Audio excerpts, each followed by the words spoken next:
sa ganap ng ASAP kung saan ay pinakita nga ni Kim Chiu ang kanyang napaka-daring na sayaw. Sa post naman ng ASAP official, ayon sa caption nila, Queen of the Dance Floor, Kim Chiu at ASAP official.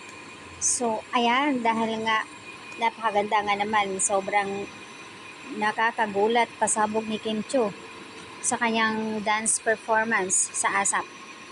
Super trending. Samantala, ilang mga netizens naman ay nagbigay komento na sinasabi nila still Maha Salvador pa rin ang dance floor, not Kim Chiu.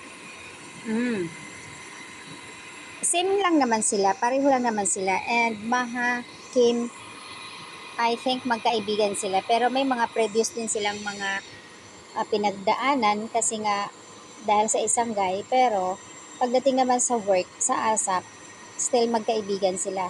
Pagdating naman sa usapang sayaw, pareho lang naman din sila, mga dancers talaga. Kaya lang, ang mga fans na hindi matanggap, syempre naman si Maha may asawa na. Iba. So ayan, nalungkay tuloy. Yung iba sinasabi na baka nakakalimutan nyo, nasaktan si Kim noon dahil inagaw ni Maha Salvador si Gerald Anderson. Tapos ngayon ikukumpara nyo na naman si Maha kay Kim. Baka nakakalimutan nyo rin, si Kim is superstar. Ano naman ipinaglaban nyo kay Maha Salvador? Nakakaloka yung mga netizens, grabe. Yan ang choice niya. Besides, hindi si Kim ang nagsabi niyan ha, nagbansag sa kanya. Kung hindi, ang ASAP, ABS-CBN, Kim Chiu, Queen of the Dance Floor. So, ayan, ito may comment. Maha is traitor. Mas magaling naman si Kim kaysa sa kanya. Hindi namin nakakalimutan yun. Umiyak si Kim nan dahil inagaw mo si Gerald.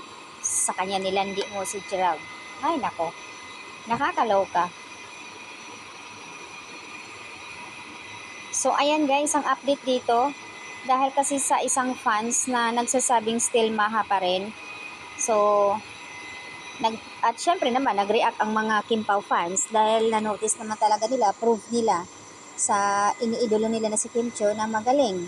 At mismo ang ASAP ang nagsasabi na dance of the Queen.